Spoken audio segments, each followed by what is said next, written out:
amigos telespectadores da Rede Vida de Televisão e do programa Páginas Difíceis da Bíblia. Um bom dia, mais uma vez aqui estamos para o bem daqueles que nos veem e nos escutam. Para nós é um serviço, para nós é uma pastoral. Levar a palavra de Deus com exigências científicas para todos aqueles que se dispõem a recebê-las desta maneira. Bom dia. Bom dia, Padre Fernando. Bom dia a você que fielmente nos acompanha aqui através da Rede Vida de Televisão. Com muita alegria, nos encontramos mais uma vez para juntos voltarmos ao terceiro capítulo da criação que trata sobre a presença do mal. Padre, inicialmente, há um ponto no fim do segundo capítulo que de algum modo volta como contraponto no terceiro. No fim do segundo capítulo, eles andavam no jardim, na presença de Deus, como bons amigos. E o texto ainda nos falou, andavam nus. Agora, com a chegada do mal, com a sua presença, eles percebem-se que estão nus e colocam a roupa. Por que essa imagem? Antes nus e agora vestidos? Simplesmente, na época em que foi escrito o texto, uma maneira de falar da vergonha que se sente quando está nu. Agora, vamos ser honestos. Um marido e uma esposa se veem nus e sentem vergonha? De certo que não. Não. Por isso mesmo, é um arranjo lá daquela época onde a nudez era absolutamente vergonhosa. Bom, até nos nossos tempos também, não é? Se um marido e uma esposa ficam nus, estão dentro de um quarto fechado, não é? Ninguém anda nu por aí, certo? Isto é, nós não somos animais irracionais. Estes não se vestem, e não se vestem naturalmente, e nenhum tem vergonha do outro ou da outra. Este é simplesmente um modo de se falar de algo transcendental, de uma amizade transcendental que foi perdida. Agora, um sente vergonha do outro. Primeiro desobedeceram a Deus e agora se envergonham mutuamente. Agora, isto aqui está tudo englobado nos famosos dons da teologia tradicional, dos famosos dons preternaturais. E esses têm que passar por uma revisão completa. Uma completa revisão, porque nós não podemos aceitar isto aqui como era explicado 80 anos atrás. Por exemplo, eu falei da morte. Antigamente se dizia não morre. E fazemos o quê sem morrer? Vamos ser raptados ao céu? Uai, mas homens São outros Paulo, já foram raptados ao céu. Não. Paulo fala de um terceiro céu. Não. E não é nesse sentido de maneira nenhuma. A carne e o sangue, isto fala ele, não podem herdar o reino de Deus. Isto significa que nós temos um corpo que satisfaz as nossas necessidades neste mundo aqui.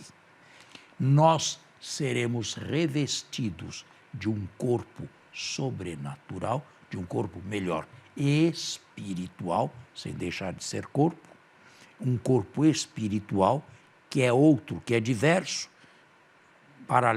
feito um paralelo com o corpo ressuscitado de Cristo, assemelhando-nos ao corpo ressuscitado de Cristo, nossa cabeça, mas em continuidade com este corpo que nós temos. Então significa dizer que o corpo ressuscitado pressupõe esse corpo. É claro que sim. É evidente que sim. E a igreja sempre fez isso. A igreja não olha ou não faz uma série de reverências, digamos assim, e oferece honras para os cadáveres, não incensa, não joga água benta, não abençoa uma sepultura. Sempre foi assim. Na certeza de que passará. Na certeza de que o corpo espiritual, embora diverso, está em continuidade com este corpo material, que é provisório. Quando o senhor fala que os dons, os famosos preternaturais, precisam ser urgentemente revisados, o senhor tem consciência de que então o catecismo precisa olhar isso, porque eles existem no catecismo. Não, com a maneira como eram ensinados na minha infância, por exemplo, de jeito nenhum. Sim, eu falei que a morte poderia ser uma outra morte, mas seria morte. Não seria uma morte tão dolorosa, tão indesejável como a nossa, mas haveria uma morte. E eu usei até a terminologia, não só minha, mas do padre Ranner também, uma morte sem morte.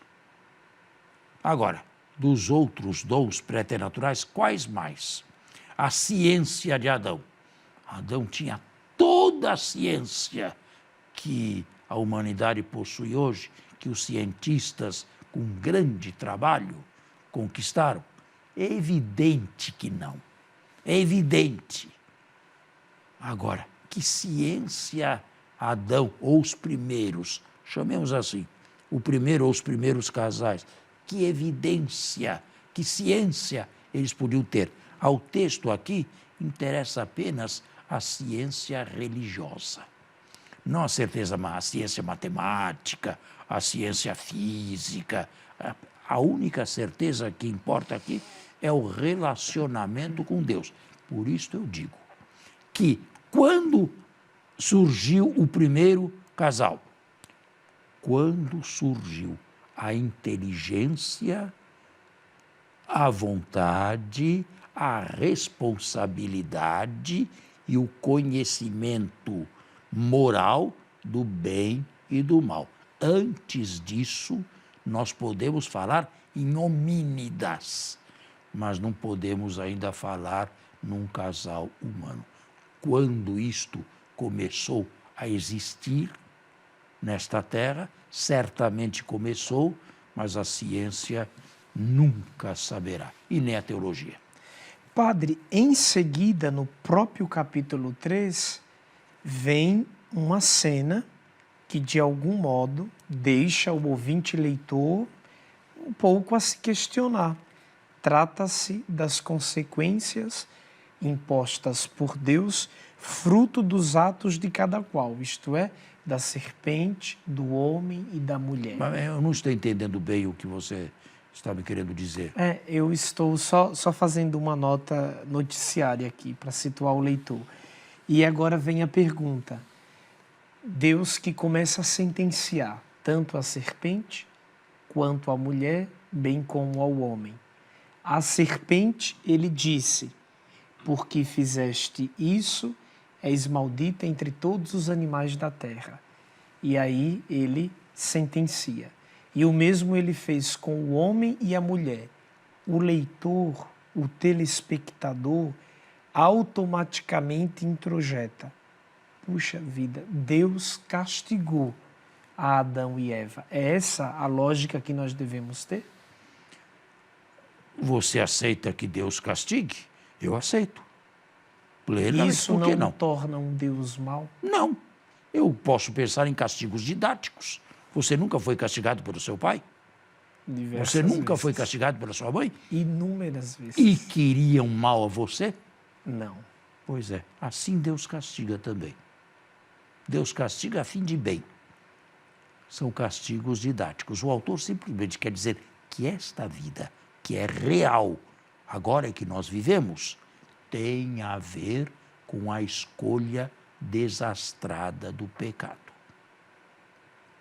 Agora, se você quer, eu falei, e mais uma vez é um aprofundamento, eu falei apenas no pecado dos inícios, das origens. A igreja nos faz aceitar a presença do pecado chamado original em cada um dos que nascem. Um pecado que se chama de natureza, não de vontade. Para São Tomás, esse pecado original é mais leve que o pecado venial, porque é anterior a qualquer ato de vontade. O que é isto?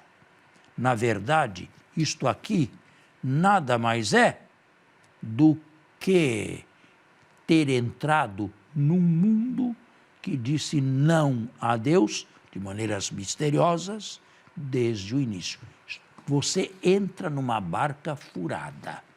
E que culpa tenho eu por entrar numa barca furada? Você não tem nenhuma culpa, mas entrou na barca furada. Sem nenhuma culpa sua.